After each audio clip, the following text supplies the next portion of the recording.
Welcome back to The Rebel Edge. I'm Jon Najarian. My brother Pete Najarian and I will be breaking down the top news stories of the day, giving you the macro minute and fantastic futures, and maybe a little something about players that start celebrating before the game's over.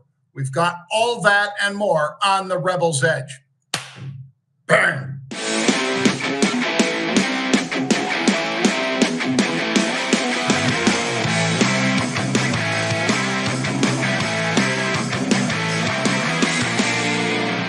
There it is. I got to tell you, John, when you gave that tease, it just made me think right away. Just, don't count your chickens before they're hatched. How dumb can some of these guys be? And it happens in every line of business, though. It's not just in the NFL or the NBA or the NHL. It happens everywhere where people are celebrating a little bit early. Yeah. Well, I'm sure, Pete, that some people that have never won at a high level feel the need to celebrate like little victories and to put other people down and things like that. It's never a good idea. And we've got proof of why it's not a good idea. And instead, maybe why the coaches should have coached them a little better too, Pete. Yeah. Because in some cases, the players, I know they can lose their discipline, but in some cases, they're not even properly coached because they didn't do what they were supposed to do. None of them did what they were supposed to do. But let's get started with the Rebel's Edge, beginning with, of course, our macro minute, Pete. 181 companies reporting earnings this week. Alphabet, also known as Google from time to time, they started off tomorrow. We've got Microsoft and Meta on Wednesday, Apple and Amazon on Thursday. And it looks like, for instance, if you just took those stocks, Pete, I think they account for close to 23% of the S&P 500 market cap. It's pretty incredible, really. I mean, so last week it was about industrials. This week it's about essentially call it tech, right? I mean, you go through those names, but there's other names out there as well that are pretty big that I think people will be following. You mentioned Tuesday, you've got Google. You also have AMD.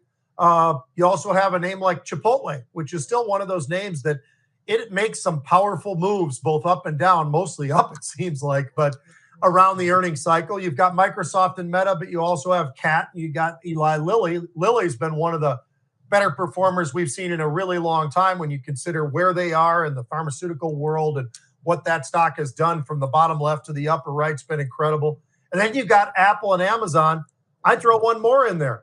For the people who think there's only 6 or 7 stocks total, there's a little stock by the name of MasterCard, too, that's had a pretty nice run. So I think we're going to be looking forward to that.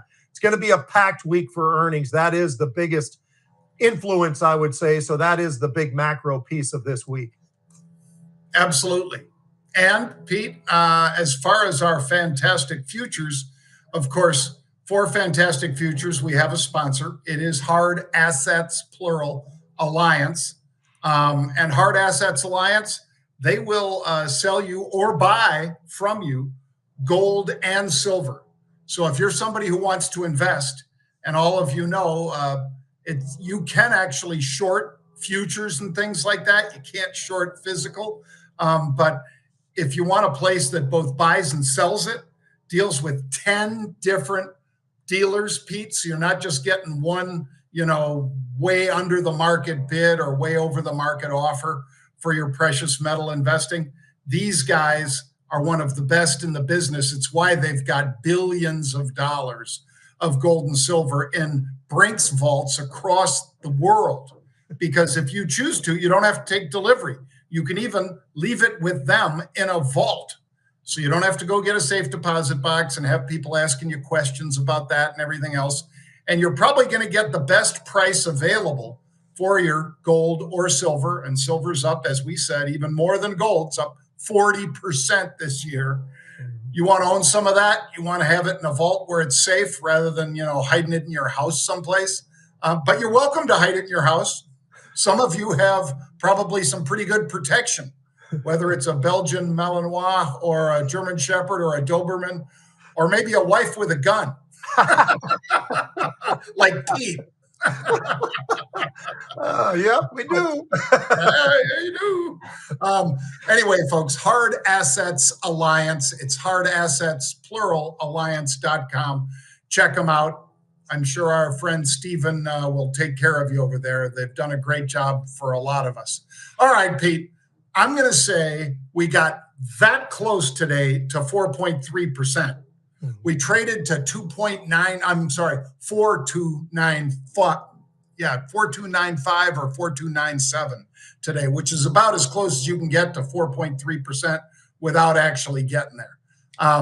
So I'm going to say the 10-year is my fantastic future today, Pete. I think that's a great selection because that has been one of the biggest influence on the market. We've been talking about that for the last couple of weeks, ever since it started making this incredible move back from 3.6 all the way up and above 4.2. So that is something I think that's critical. Volatility is another thing that's critical. We watch it all the time. It gives us great answers to a lot of our questions. If people have noticed, we get up to 20, we can't sustain 20. We get up to 20 again, can't sustain 20. Where are we right now? Just a little bit over 19, maybe call it 1950. We are sort of in this very tight range right now, John, 18 to 19, but the occasional move to 20. And as I say, it has not been sticky enough to hold there. So we'll see. I mean, it could get over there again today, but how long can it last over 20? That's the big question. Yep, that is a big question that there, as we've said many times, folks, uncertainty is what it is a measure of. It is a measure of movement, yes. It is also a measure of uncertainty in the market. Sometimes that uncertainty comes from the downside. Sometimes it comes from the upside. People wanting to hedge their positions in the broad market, go in there and buy some S&P 500 puts. Those are what the VIX is. The puts and calls, of course. But anyway, all right, Pete, let's dive into stocks. And of course, we have talked about DJT, which is the Donald Trump stock. It's known as Trump Media. And it was up 11% on Friday because he was rallying again in the polls, up to about 64% chance of being reelected. Now, that is pushing close to 67% chance. Ms. Harris barely holding on to 33% chance right now. And I'll tell you, we've had unusual activity in a stock that has more than doubled in the past 2 months. There it is right there on your screen. The 10th, which is 18 days ago, the 10th of October, they were buying DJT calls. The stock was $23.55. They bought 50,000 of those calls. All right, 50,000 is 5 million shares of at that time, $24 stock. Now it's a $45 or $46 stock. That's a lot of money, folks. Worth following that. Well, they went from $6 to at least $24 today.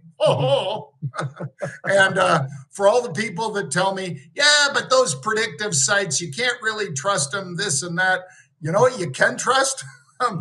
People are putting 5 million shares down of a stock, probably are pretty certain, or as our friend on Billions would say, Pete, I am not uncertain. Well, one thing I'm not uncertain about is the amount of volume that we are seeing in that stock. First 90 minutes, John, they traded 50 million shares. It averages about 18 million shares a day. So gives you a little bit of an idea. This thing has been on an absolute ripping, roaring run last Friday, now today, up about 18% just now, or at least the last time I looked, that's where we were. Traders are betting on this election victory, and they're looking at that, and that is what you were talking about, John. This isn't us just blustering and talking about something. This is money that's getting placed for that sort of a direction in terms of what's going on with the election. So right now, it's a pretty amazing number to the upside. It's a huge bounce that we are seeing right now because this stock, if you want a volatile stock, it's been all over the map. I mean, it really has been. But right now, the direction the last couple of days has been up, up, and up. So we'll be keeping a very close eye on this one, John. It's amazing, but we are through the July highs at this point, and we'll see if we keep on rising. It started off up 15%. Now it's up 18%. Gives you a little bit of an idea. They continue to come after this name in a big way. Well, and Pete, you always cite this, so you're going to let me cite it this time, I guess. The short interest, which are people that are betting against the stock. Now, it's dumb to do that. I'm not saying for any political reason. I'm just saying you could buy a put. If you thought the stock was going down, you could buy a put. A put option, you can only lose what you pay for it. Okay, doesn't mean you can't lose. It means you can only lose what you paid for it. In the case of this stock, as you saw, on the 10th of October, it was $24 stock. Now it's $46 stock. Well, the short interest, Pete, increased by 2 million shares from the end of September until October 15th, which was 5 days after we had the unusual activity. So for whoever did that, they're already out 90 million bucks. That hurts. On that the hurts. short bet. And oh my gosh, the short interest now, Pete, is closing in on 14%. So, man, you want to see somebody losing money fast, and not in a predict market? You can look at that on the short side for Trump media. That is not to say, however, that you shouldn't treat that investment the same as any other investment. It shouldn't just be your political affiliation. It should be, I'm here to make money. I don't care if I make money on a stock that is supported by a Democrat or a Republican. In this case, it bears his name, so it is Donald Trump's stock. He has a substantial piece, but this stock has just exploded. And if you were lucky enough, like our subscribers, to have a nice piece, well, I think it's prudent to take some profits. Yep. Doesn't mean you have to get out all the way, but I'm just telling you prudent. I'm not telling you political. All right, Pete, let's dive into another stock today, Procept Biorobotics. You're probably one of the only guys, Pete, that would know what a biorobotic is. But this one surged. It was up 26% in the pre-market. They reported a better than expected loss, because this is the position they're in. Their product is still getting approvals and so forth and needs to get to market. They basically can treat enlarged prostate and so forth. And if you live long enough, I've heard doctors say that prostate cancer will kill every man unless they find a cure. Because if you live long enough, that little bad boy, that prostate, is something that goes after all of us, Pete. But these guys are going after the root cause of that. So Thank God for that. Yep, they are, and it's amazing. It's also AI powered, John, as far as the robotics go. This is absolutely an incredible company. Yes, they are still not a company that's making money, but they're getting a lot closer to it. And that's what you were just talking about. Yeah, their earnings are there, but they're still working on that side of it. What they don't have to work as hard on right now is the fact that they've got incredible growth. When you look at the revenue growth that they've got, it's somewhere between 63 and 64%. And then you look at their gross margins, that's going to improve from 59 to 61%. They are absolutely in the right spot right now. They're crushing it the way you'd want to, and they will be a company. I will say this, I'll go out there on a limb. They'll be making money one of these days in the not too distant future. It might take a few more quarters, but they're going to get there. Sales were up 66%, John. They hit a new high today, 52-week high at 90.80. The low was 24, and here they are at 90.80. This is a stock that's absolutely ripping to the upside. Oh, and just as you were just pointing out with DJT, this one also has a very high short interest. Those that are betting against this one are feeling that pain right now, and the squeeze play is on. They're short 13 to 17%, so right around what DJT is. But, John, those guys aren't feeling very good. I guarantee you they're covering, and they're covering fast, because the numbers are looking great, and they will make money at some point in time. Yeah, they will. And like I said, it'll save a lot of people's lives. A cure is what we ultimately want, but treatment that lets people live longer is also right up there on the top of that list, just not at the very top. All right, let's talk about Philips, Pete. This is PHG. It is a Dutch healthcare company. So when I say healthcare, what are they in? They're in X-ray machines. They're in magnetic image resonance, magnetic resonance imaging. I'm sorry, I inverted those letters there in my head, but it's MRI. And for people like Pete or any football player that's had to go into an MRI machine, and you go in there and you hear this boom, boom, you know, that weird sound and everything while you're in there. It can actually take a picture of stuff that obviously an X-ray will not show. It can actually get right down to tendons and things like that. And so it's very important for breast cancer, for all kinds of cancer, as well as for sports injuries and the like. So these guys, unfortunately, Pete, this was not a great report. They were getting pummeled today. You want to tell us why? Sure. They did great everywhere, John. Everywhere in every category except one. And it happens to be one of the big boys. It's China.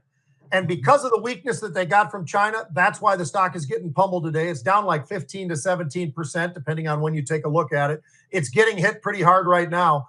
But with that news that's out there, John, the fact that they forecast exactly that, I said, look, we're going to have problems. The weakness in China is certainly one of those problems. But everywhere else, we are doing just fine. I kind of like that. It's almost a kitchen sink. They're just throwing it out there and saying, you know what, China, that's going to be something that's going to take some time. The rest of the world, we seem to be doing very well. The stock got hit pretty good. It was trading up near its 52-week highs.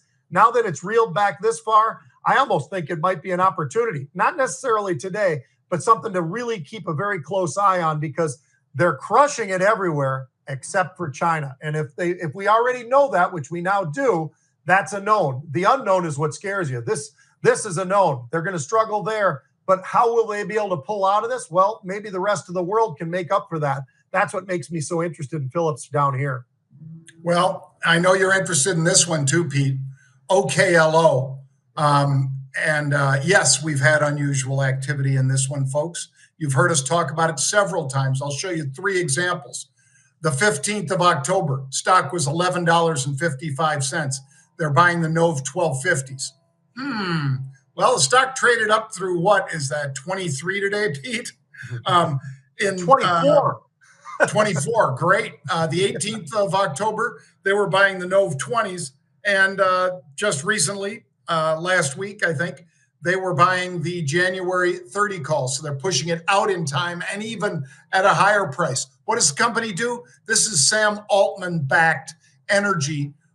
Nuclear power renaissance is what they call this. In other words, nukes are coming back, but they're not coming back like 3 Mile Island. That one is going to be turned back on in 2026, I think, or 2027. But these are small modular nuclear reactors, or SMRs. And that is the future, I think, Pete. And this one, wow, that unusual activity, as you've seen on the screens, that paid off big time. It certainly did. Cheaper, faster, greener. I would say Oklo fits all those different categories, John. This thing is an absolute monster. We've been watching it since September when it was a $5 stock. We started seeing some of the unusual. We've been talking about the nuclear power side of things for a really long time. Why is that? Because you can't just do it with solar. You can't just do it with wind. You've got to have something else. And nuclear power has been the answer. It's the demand that people keep talking about with data centers, that people keep talking about with AI and all the rest of this stuff. They got a huge, sizable 9% short interest in this name. It's why it feels like almost every day, John, it jumps up and it pulls back a little bit, but it's more of a 3 steps up, 1 step back type of a stock. It's been doing that for a while. As I was saying a second ago when you were talking, it's been from 5. Now today it got up and over 24. Will it sustain that? Maybe. Somebody's banking on that because they're going out to January with those 30s that you showed as well, John. This is a stock that's been an absolute monster, continues to be a monster. And I know we've been partaking in some of this as well, John. It's been a really fun run to the upside. Nuclear power is the place to be. You might not like it politically. You might not like it for all the reasons you might not. But from a trading perspective, this is a heck of a trade that's going on right now across the board in nuclear. And you should educate yourself if you don't like it, folks, because nukes now are a lot safer than they were. We're talking small nuclear reactors, small modular reactors, SMRs.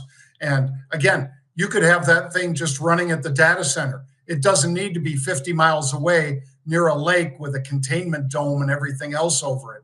And they can get up and running a lot faster than those big projects can. All right. Well, we thought you guys might enjoy this. I certainly did not. This I is, did. yeah, I know you did. This is my Chicago Bears. Sorry. And it's one of the reasons I hate the effing Bears, because they find ways, creative ways, to lose games. Now, I'm going to ask Pete a question that I didn't pre-sell this to him or anything. Pete, what do your coaches always say on a Hail Mary pass? What is the one thing that they emphasize in practice and that they say before Jayden Daniels lines up? What do they say to the defense? Get deep fast, and knock the ball to the ground. Yep. And the third thing, never let a man behind you. Ever. I mean, you don't have 8 guys or whatever, not 8, but yeah, 8 collectively, 4 offense, 4 defense. You don't have 8 guys on the 3-yard line and one guy standing in the end zone like this, just kind of waiting in case the ball bounces off of there. So I want you guys to watch this and see how badly that defensive back that you see at the bottom left of the screen, watch what this idiot's doing, taunting the fans in Washington. Go ahead. Look at that. He's not even Snap's already happened. His back is to the play. Don't count your chicken. Oh my goodness. Oh. How many white shirts were behind that guy? 0. You never let the man get behind you. They're going to try to pop it up in the air. It is what a Hail Mary is all about. Doesn't matter if it's Doug Flutie, good friend of ours. Doesn't matter who is throwing that pass. You do not let the man get behind you. It's not the same as just running down the field and the kid's faster than you. They're running to a spot in the middle of the field. All of their receivers were in one spot, and you let one guy get behind you? Idiots. Absolute idiots. How do you really feel? Anyway, I'll say this. The Washington Commanders are now 6-2. Now, have they played the most brutal schedule? They have not. But let's also answer the other question. They're one of the more brutal teams. That's the reason they got Jayden Daniels. They got him in the 3rd pick in the draft because of the fact that they stunk. They also got a quarterback who came in there who's trying to fix the whole thing up. He's a defensive guy, seems to be very well liked by the team. The team is embracing Jayden Daniels. They're embracing the fact that they've also got a great running back in Brian Robinson.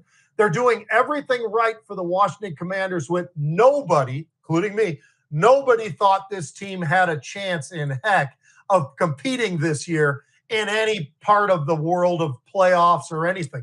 Well, they're now 6-2. They've got a quarterback who right now, John, his numbers are potentially numbers of a guy who could win the MVP. I'm not saying he's gonna. It's probably Lamar Jackson, even though they lost yesterday to Cleveland, which was a debacle. But Cleveland also had a different quarterback in there that made a big difference in the game compared to Watson, who's been stinking it up for them. But when you throw 7 touchdowns, 2 interceptions, you run for another 4 touchdowns, you're averaging almost 6 yards a carry as the quarterback. I would say that you're doing everything. You're running, you're gunning, you're doing the whole thing. If nothing else, he's got to be the rookie of the year. There is no doubt about that. But he's even in competition for the MVP, especially if they can keep this up, John. There is only 2 teams in the NFL that have a better differential of points that they've scored versus points they've given up. Buffalo and Detroit. And then it's the Washington Commanders. So they're doing it on both sides of the ball. I think this makes for a very interesting thing. I got one last thing because you and I talked about this too, John. Jared Goff.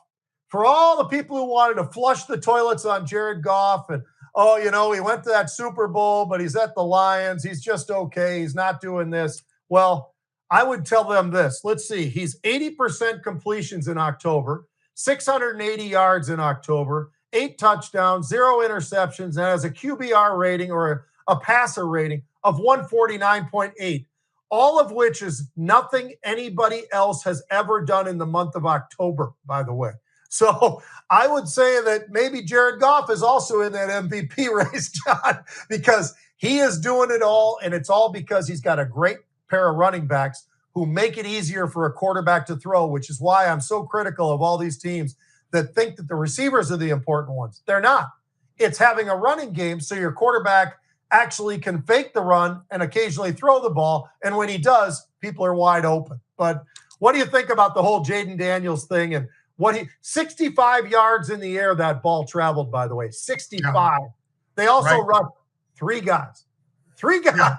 The Bears did everything wrong that they could possibly do wrong, Pete. You saw how many people they kept in, the Commanders, to block.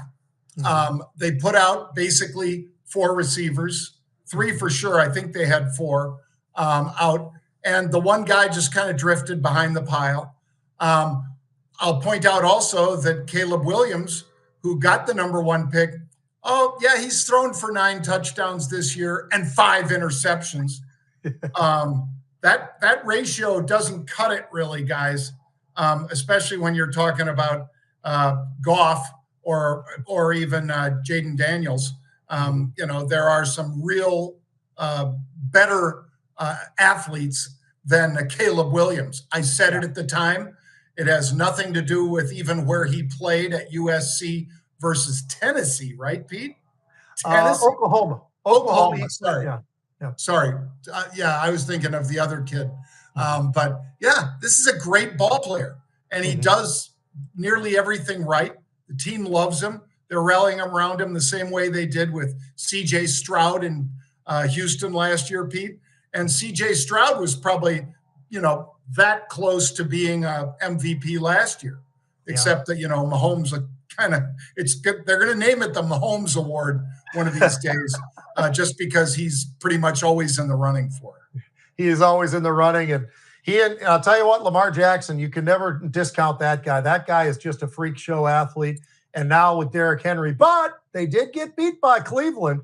Like I said, they changed quarterbacks too. And that was the big winner for them, was they actually had a quarterback who could throw the football. All right, how about a little college football, John? I know it's a lot of football, but we've got, the Dodgers are leading 2-0. Obviously, now we've got the next game in the series with the Yankees. It should be pretty interesting. But college football, I wanted to throw this out to you.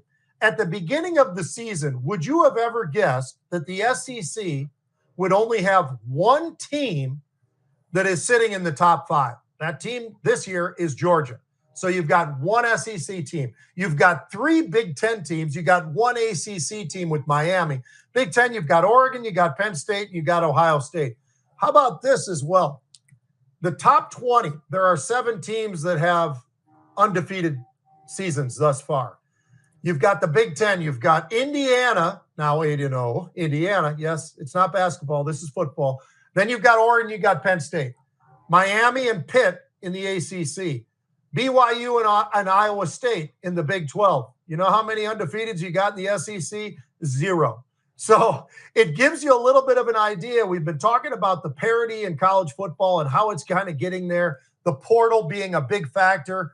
Obviously, NIL is another different kind of a factor. They've really got to figure that thing out soon, and they've got to figure out caps, and they've got to figure out all these different things.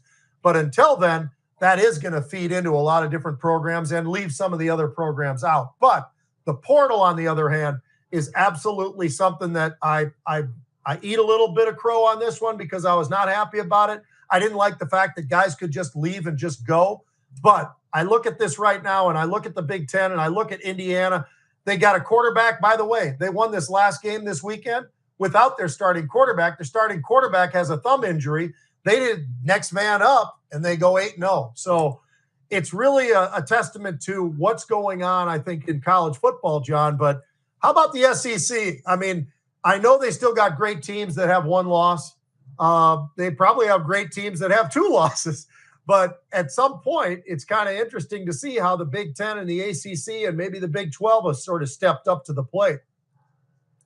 Yeah, it's very interesting to see because for a long time, I think, Pete, and it probably occurred because of your daughter who went to Nebraska, that you focused in on conferences other than the Pac-10 or Pac-12, Big Ten, and SEC, because there's a lot of really good football played outside of those three conferences. And as it seems now, some of those conferences aren't real happy when they go and play the Big Ten.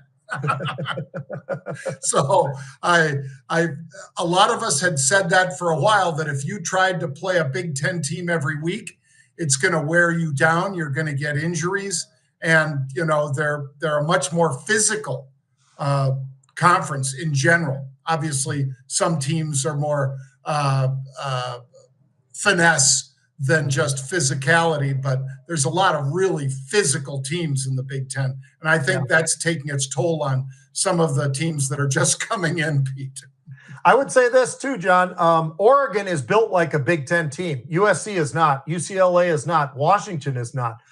But you look at Oregon, they have a big physical offensive line. They've recruited all across the country and all the islands in a big way as well. They have done such a great job of being one of those extremely athletic, but also extremely physical football teams. Got that great transfer quarterback over there as well. They've really got the pieces to be something really special this year in the Big Ten. They already are. I mean, they've whooped up on teams that everybody expected would be a lot better fight, and Oregon just keeps on going through them. But I think the pretty boys down in Southern Cal are the ones that are sort of seeing the other side of this whole thing going into the Big Ten. And I'm looking right at UCLA and USC when I say that. Yeah, I was going to say, it ain't just Uncle or whatever, University of Spoiled Children, USC. It's also UCLA. Yeah. All right. Well, thanks for joining us, folks. Remember, if you want to get some silver or gold ahead of the election or after the election, go to hardassetsalliance.com. That's hardassetsalliance.com. There you see it, those two handsome guys there. They'll tell you the best ways to invest in gold and silver. Again, 10 different dealers that they deal with. So you're getting the highest bid possible, the lowest offer possible. And they'll also store it for you if you choose to do it that way. So check out Hard Assets Alliance. Pete and I will be back tomorrow at 1 p.m. Eastern Time. Bang!